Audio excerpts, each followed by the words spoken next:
Bismillahirrahmanirrahim. Assalamualaikum warahmatullahi wabarakatuh.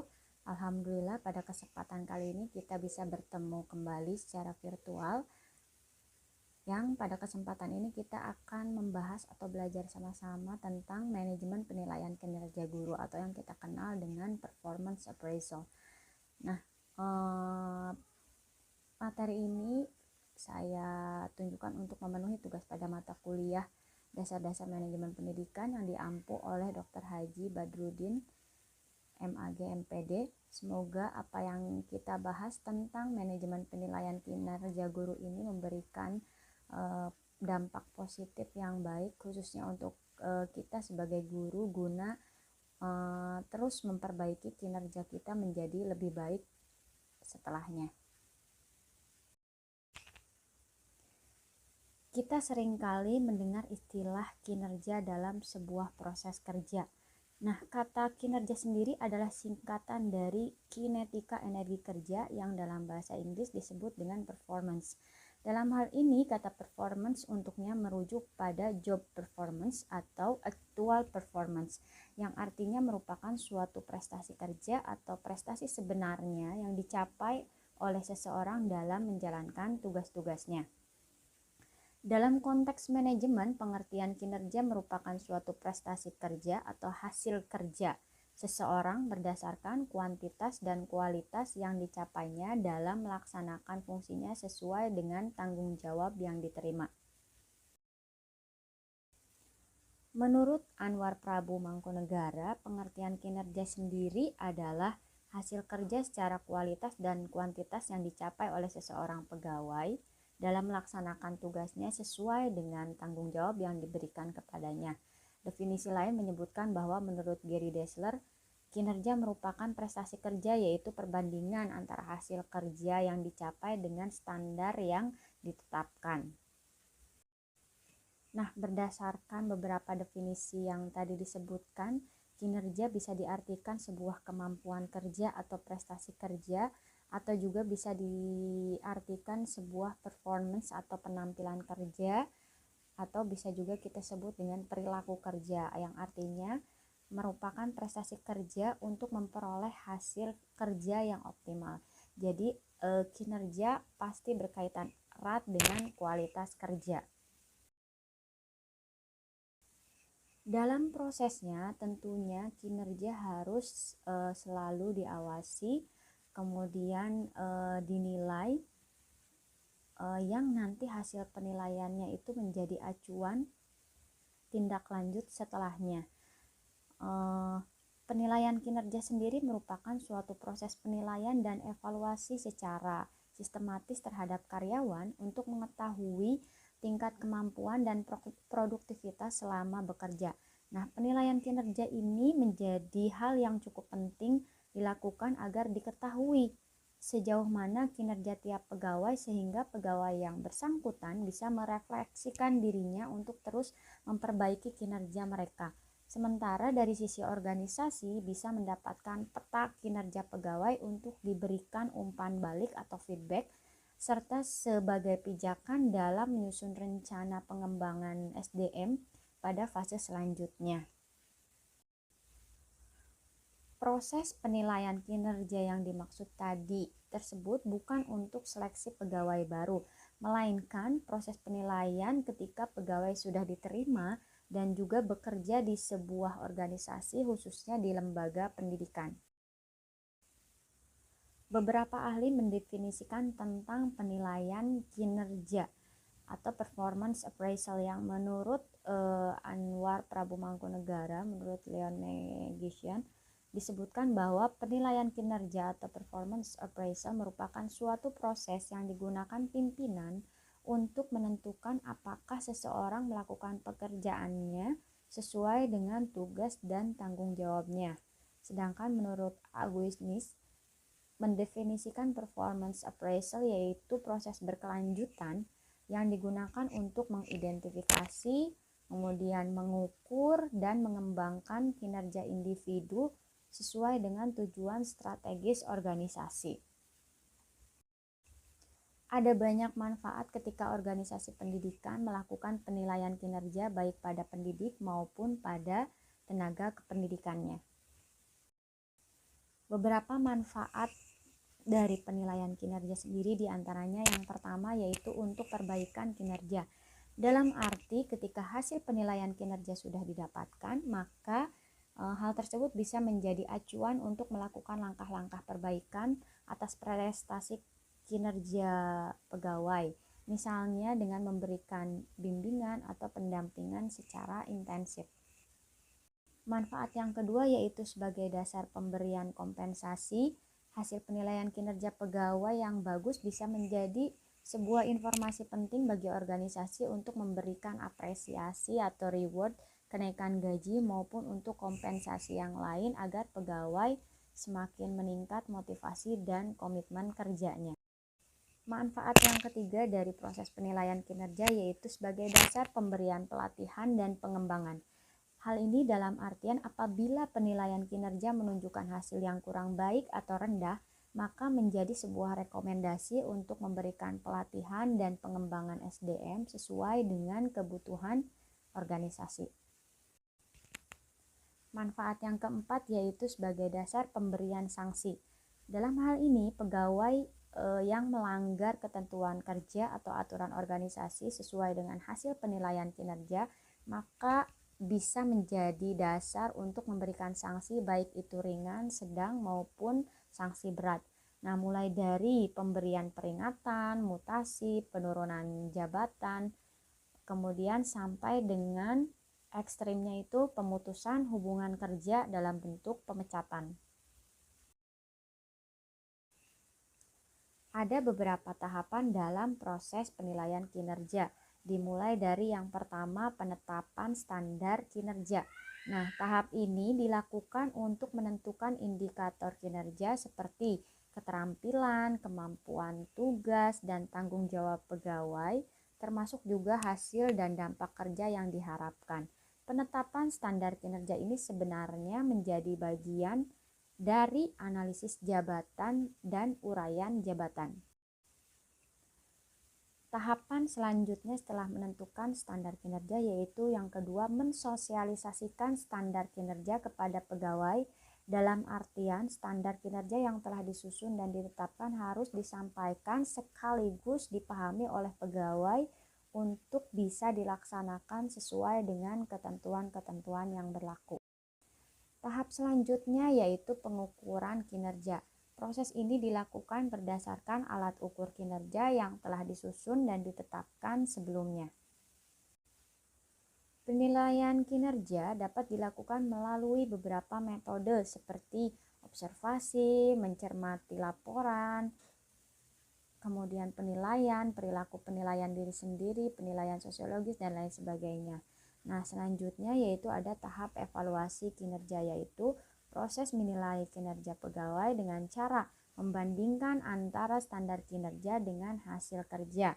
Atau hasil penilaian kinerja ini menjadi bahan evaluasi dari organisasi untuk memperbaiki kinerja pegawai di masa yang akan datang. Nah, selanjutnya tahap yang terakhir yaitu menentukan tindak lanjut. Tahap ini dilakukan berdasarkan hasil evaluasi dan rekomendasi untuk memperbaiki kinerja pegawai. Objek tindak lanjut bisa terfokus pada perbaikan standar kinerja maupun program-program pengembangan bagi para pegawai. Sebagai salah satu contoh, misalkan lembaga pendidikan dapat menerapkan penilaian kinerja pendidik atau tenaga kependidikan. Misalnya dalam hal ini, lembaga pendidikan akan menyebarkan sebuah kuesioner kepada beberapa responden untuk melihat persepsi atas kinerja pegawai. Nah, responden bisa dari atasan rekan, responden tersebut bisa dari atasan atau rekan kerja atau bawahan termasuk peserta didik. Nah, dari jawaban yang terkumpul dan telah dianalisis dapat diperoleh gambaran tentang kinerja pegawai berdasarkan penilaian pihak lain. Tentu jika ingin mendapatkan hasil penilaian kinerja secara lebih komprehensif, maka perlu dilengkapi dengan metode-metode penilaian yang lain. Nah, dari itu semua, apabila lembaga pendidikan mampu melaksanakan tahapan penilaian kinerja pegawai secara sistematis, diharapkan dapat mengidentifikasi potensi dan tantangan dalam pelaksanaan kerja pegawai sehingga lembaga pendidikan tersebut bisa terus meningkatkan kinerja pegawai secara berkelanjutan. Kaitannya dengan penilaian kinerja guru, penilaian kinerja guru merupakan penilaian prestasi kerja profesi guru sehingga dikaitkan dengan peningkatan dan pengembangan karir guru.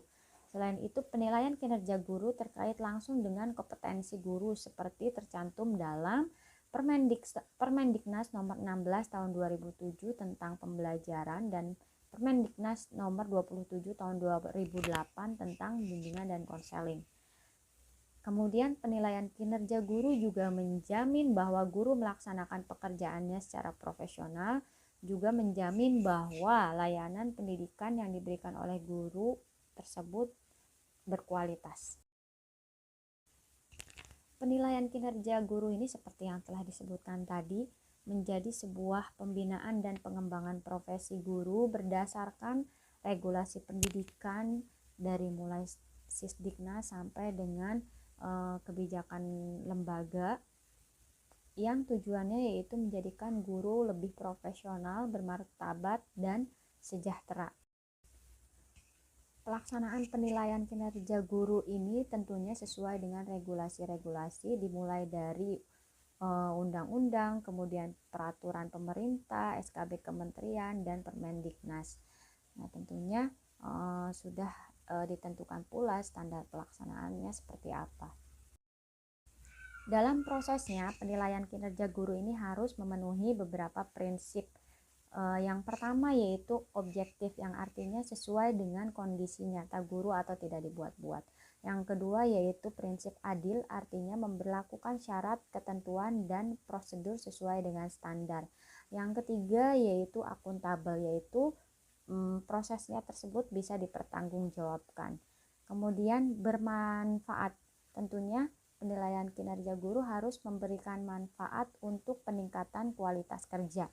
Yang kelima yaitu transparan, artinya guru tersebut bisa memperoleh akses informasi dalam penyelenggaraannya.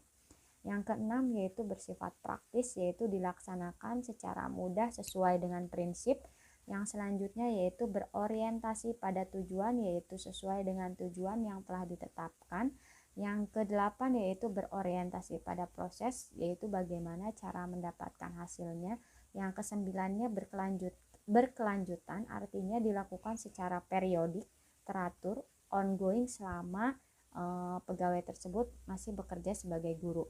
Dan yang terakhir yaitu bersifat rahasia, artinya hasil dari penilaian kinerja guru tersebut hanya diketahui oleh pihak-pihak terkait. Dalam penilaian kinerja guru, ada bidang kompetensi guru yang harus dipenuhi sesuai dengan yang telah ditetapkan oleh BSNP, yakni ada 14 subkompetensi. Yang pertama, kompetensi pedagogik dengan 7 subkompetensi, kemudian kompetensi kepribadian dengan 3 subkompetensi, kemudian kompetensi sosial dengan 2 subkompetensi, dan terakhir kompetensi profesional dengan 2 subkompetensi. Nah, selanjutnya bagaimana sih pelaksanaan PKG di sekolah? Yang pertama, penilaian dilakukan oleh kepala sekolah atau guru senior, guru pembina yang kompeten atau yang telah mengikuti pelatihan penilaian dan ditunjuk oleh kepala sekolah. Yang keduanya yaitu dimungkinkan diikut sertakan pengawas mensupervisi kegiatan penilaian kinerja di sekolah. Yang selanjutnya yaitu penilaian kinerja dilakukan sekali dalam rentang 2 semester, tadi itu secara periodik ya, secara sesuai dengan prinsipnya. Yang selanjutnya yaitu diawali dengan evaluasi diri dulu pada awal semester 1, kemudian penilaian kinerja ditekankan pada pelaksanaan tugas utama guru terkait dengan penguasaan kompetensi dasar yang harus dimiliki oleh guru. Nah, perangkat penilaian yang harus dimiliki ketika proses penilaian kinerja guru yaitu yang pertama, pedoman penilaian kinerja, kemudian format evaluasi diri, format penilaian kinerja berupa pengumpulan fakta untuk guru kelas atau guru mata pelajaran, guru BK atau konselor, kemudian tugas tambahannya sebagai apa. Dan yang terakhir, format nilai indikator kinerja guru. Proses penilaian kinerja guru diantaranya yaitu tahap persiapan ini yaitu penilai memahami pedoman penilaian kinerja guru, instrumen, indikator kinerja guru. Selanjutnya yang kedua yaitu pengumpulan fakta di lapangan dengan melakukan observasi sebelum proses pembelajaran, ketika proses, dan setelah proses. Kemudian dilakukan pemantauan. Selanjutnya tahap catatan hasil dari pengamatan tersebut, penetapan hasil akhir, kemudian penilaian indikatornya, dan pemberian nilai. Nah, selanjutnya tahap yang terakhir yaitu memberikan nilai penilaian kinerja guru dan penilai disetujui. Kemudian yang terakhir itu laporan hasil penilaian kinerja guru. Hasil dari penilaian kinerja guru tersebut sebagai evaluasi diri pada awal semester yang digunakan sebagai dasar penyusunan rencana program tahunan bagi guru. Kemudian hasil penilaian juga digunakan untuk melihat peningkatan kompetensi dan memberikan nilai kinerja guru atau menghitung perolehan angka kredit pada tahun tersebut. Demikian pembahasan tentang penilaian kinerja guru atau performance appraisal. Semoga memberikan banyak manfaat dan bisa menjadi sumber atau bahan dalam pembuatan penilaian kinerja guru. Dan mohon maaf apabila dalam penyampaian masih banyak yang kurang atau yang kurang tepat. Mohon dimaafkan. Terima kasih. Subhanakallahumma wa bihamdika asyhadu an la ilaha illa anta astaghfiruka wa atubu ilaik. Assalamualaikum warahmatullahi wabarakatuh. Dari pembahasan tentang penilaian kinerja guru secara teoritis, untuk kali ini saya akan coba sharing format dalam proses penilaian kinerja guru untuk format instrumen penilaian kinerja gurunya. Nah, ini saya dapatkan dokumennya. Mungkin ini bisa menjadi acuan atau contoh untuk teman-teman membuat instrumen dalam penilaian kinerja guru di lembaga pendidikan masing-masing. Yang pertama, di sini ada data guru yang akan dinilai. Jadi kita buatkan dulu data guru yang akan dinilainya itu siapa, dari identitas ya, kemudian RPTK,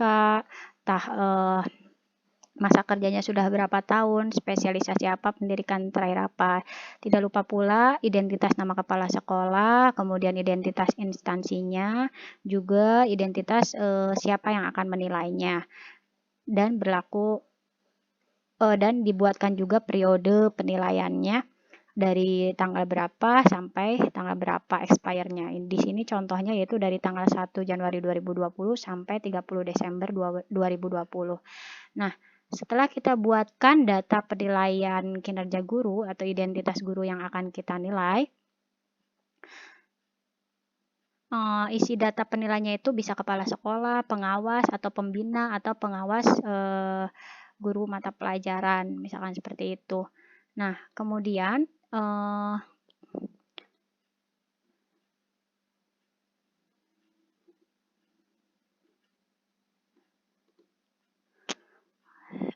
setelah dibuatkan data guru yang dinilai, kita akan buatkan juga tadi identitas diri sudah ya. Tahap selanjutnya kita buatkan instrumen penilaian kinerja gurunya berdasarkan kompetensi guru yang ada 14 sub ya, yang sesuai dengan standar BSNP. Kita diisikan dulu ini nama identitasnya, kemudian periode penilaiannya.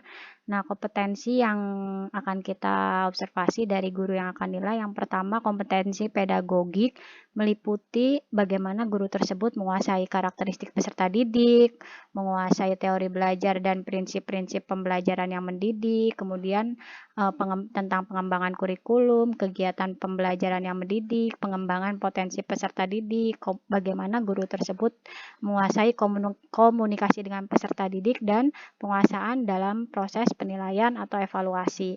Selanjutnya, kompetensi kepribadian. Apakah guru tersebut mampu bertindak sesuai dengan norma agama, hukum, sosial, dan kebudayaan nasional, kemudian menunjukkan pribadi yang dewasa dan teladan, juga memiliki etos kerja, tanggung jawab yang tinggi, serta rasa bangga menjadi guru. Kompetensi selanjutnya yang akan kita nilai yaitu kompetensi sosial, meliputi indikatornya bersikap inklusif atau terbuka, bertindak objektif, serta tidak diskriminatif atau tidak membeda-bedakan siswa. Kemudian dari kompetensi sosial ini kita juga akan lihat komunikasi dengan sesama guru, tenaga kependidikan, orang tua peserta didik atau orang tua siswa, juga masyarakat sekitar sekolah. Dan yang terakhir yaitu kompetensi yang akan kita lihat kompetensi profesional, meliputi penguasaan materi, struktur, konsep, dan pola pikir keilmuan yang mendukung mata pelajaran yang diampu. Contohnya misalkan mengajar pelajaran bahasa, ya otomatis dia menguasai 4 keterampilan berbahasa seperti istima atau listening, kemudian al-kalam, maharotul kalam atau berbicara, kemudian maharotul kiroah membaca, dan maharotul kitabah atau kemampuan keterampilan menulis. Nah, itu penguasaan materinya dari mulai materi, struktur, konsep, dan pola pikir keilmuannya yang mendukung mata pelajaran yang diampu. Kemudian mengembangkan keprofesionalan melalui tindakan yang reflektif. Kurang lebih dari 4 kompetensi ini yang akan kita nilai kepada guru tersebut. Selanjutnya yaitu instrumen penilaian kinerja tugas tambahan.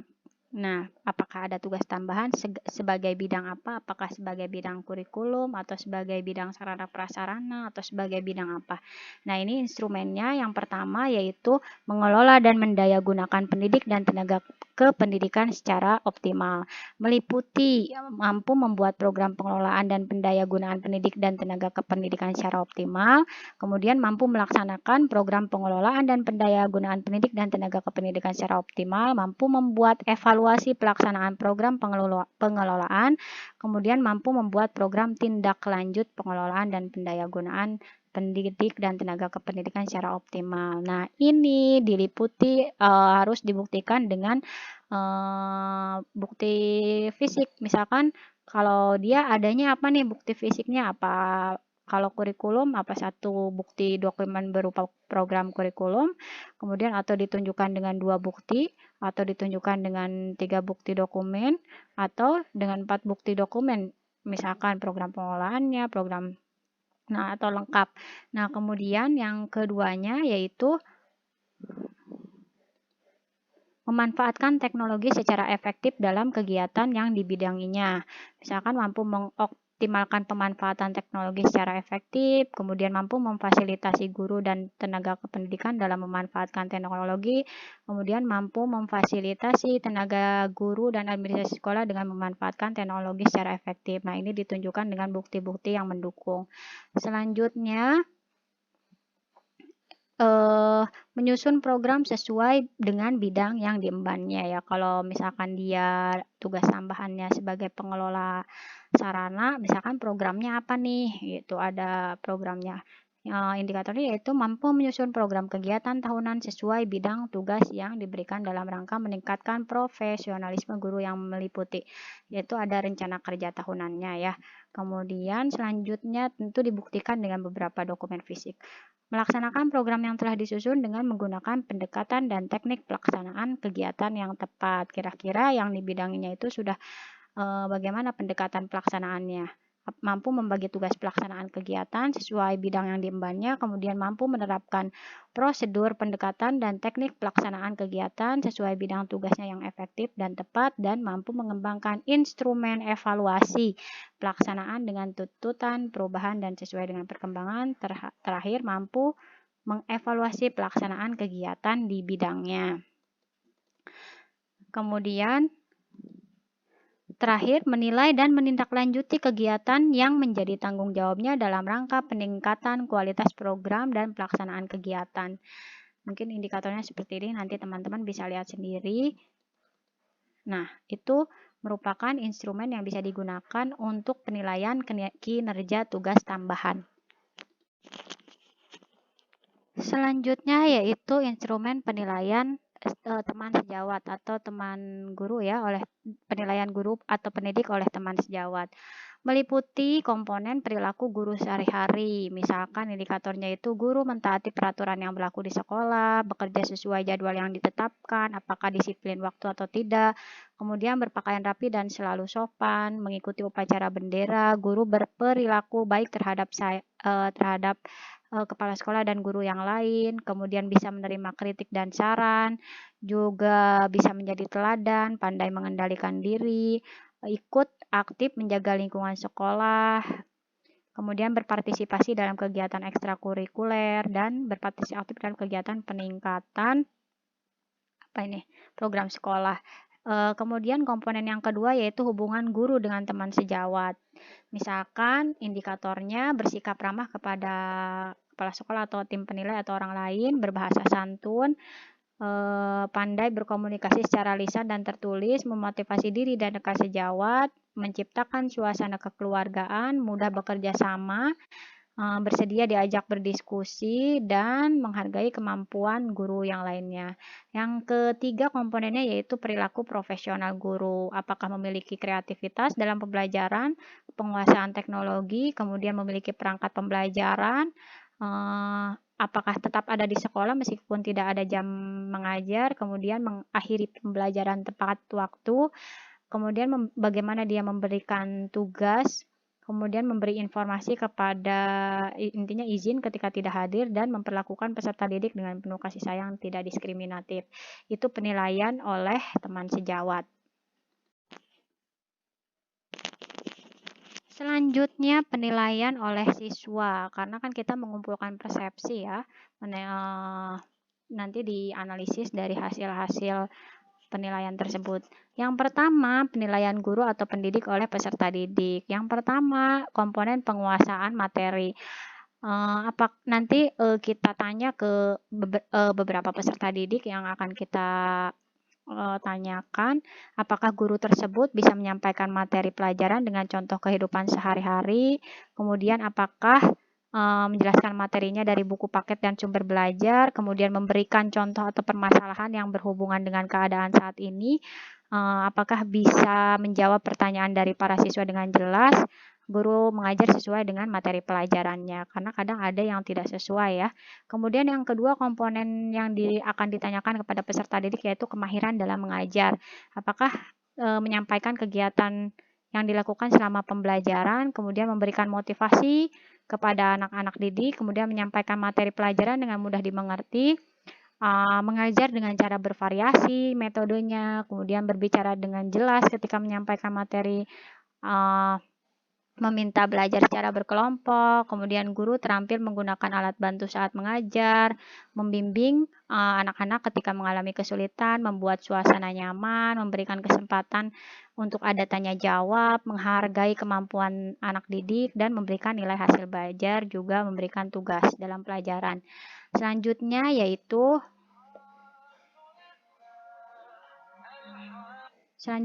perilaku guru sehari-hari. Misalkan guru tersebut apakah berperilaku baik, kemudian berperilaku sesuai aturan, menjalankan ibadah sesuai dengan ajaran agama, berpakaian rapih yang sesuai dengan aturan sekolah, menghargai perbedaan asal, suku, agama, dan ras, terus berpakaian sopan, berbicara santun, ramah, sabar, memulai pelajaran dengan tepat waktu, mengakhiri pelajaran dengan tepat waktu, memberikan tugas apabila berhalangan hadir, kemudian menjaga lingkungan sekolah tanpa asap rokok, menjaga kebersihan lingkungan sekolah, dan memulai dan mengakhiri pembelajaran dengan doa bersama. Yang terakhir yaitu hubungan sosial dengan peserta didik. Misalkan memperhatikan kebutuhan belajar peserta didik, kemudian menyebutkan nama peserta didik ketika atau absensi ya, memberikan perhatian, memelihara komunikasi yang baik, mudah dihubungi pada saat diperlukan, kemudian akrab dengan peserta didik, dan mengikuti berbagai macam kegiatan sekolah seperti kegiatan keagamaan, PHBN, PHBI, dan lain sebagainya. Itu contoh instrumen penilaian guru atau pendidik oleh peserta didik. Instrumen selanjutnya dalam penilaian kinerja guru yaitu penilaian guru atau pendidik oleh orang tua atau wali murid atau komite. Komponen dalam instrumen ini yang pertama yaitu komponen komunikasi yang indikatornya guru memberikan perkembangan belajar putra-putrinya, kemudian memberi kesempatan berkomunikasi yang berkaitan dengan perilaku atau kesulitan belajar. Guru bekerja sama dengan orang tua untuk menyelesaikan kesulitan belajar putra-putrinya. Yang kedua yaitu komponen kepercayaan dalam memberikan pendidikan. Yang pertama indikatornya adalah guru berperan sebagai orang tua bagi putra-putri tersebut di sekolah, kemudian mengubah perilaku putra-putri yang menjadi lebih baik dan memberikan bimbingan dalam pembelajaran kepada putra-putri sehingga dapat dimanfaatkan dalam kehidupan sehari-hari. Kemudian guru juga disenangi oleh putra-putri dan teman-temannya dan mengembangkan hasil belajar, PR, tugas, hasil ulangan yang dilengkapi dengan catatan. Nah, itu merupakan instrumen penilaian guru dari perspektif orang tua atau wali atau komite. Setelah instrumen penilaian kinerja guru diberikan atau dinilai dari beberapa persepsi yaitu teman sejawat, kemudian penilaian siswa, penilaian orang tua, dan tentunya dari kompetensi yang harus dimiliki guru sendiri. Kemudian dinilai juga indeks kehadiran presensinya. Nah, itu menjadi bagian dari penilaian kinerja guru juga bisa dimasukkan. Dan kemudian setelah dinilai, kemudian dikalkulasi, penilaiannya dihitung berdasarkan aturan-aturan. Lalu laporan dan evaluasi penilaian kinerja guru. Seperti ini formatnya. Nanti periode penilaiannya kapan, ditandatangani, nama gurunya siapa, tim penilainya siapa, kemudian diberi tanggal sampai periode berapa.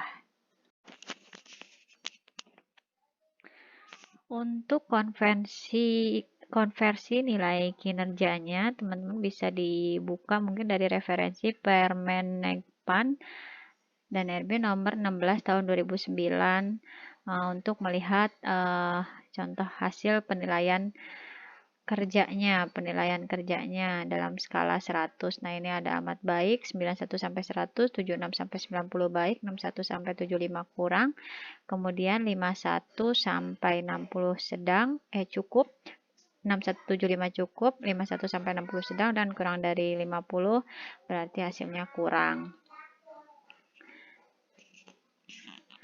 Nah, apabila nilainya ada di rentang 76 sampai 100, itu termasuk sasaran kinerjanya pengembangan keprofesian berkelanjutan atau yang kita sebut PKB ya, ada keprofesian berkelanjutannya. Kemudian apabila nilainya di bawah 61 sampai 50 ke bawah, berarti harus ada program peningkatan kompetensi atau karena ini ada dalam under performance system, ada performance yang rendah gitu. Jadi harus ada program untuk peningkatan kompetensinya sehingga menjadi lebih meningkat, lebih baik.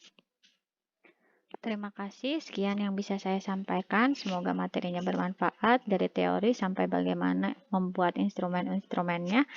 Subhanakallahumma wa bihamdika asyhadu an la ilaha illa anta astaghfiruka wa atubu ilaik. Assalamualaikum warahmatullahi wabarakatuh.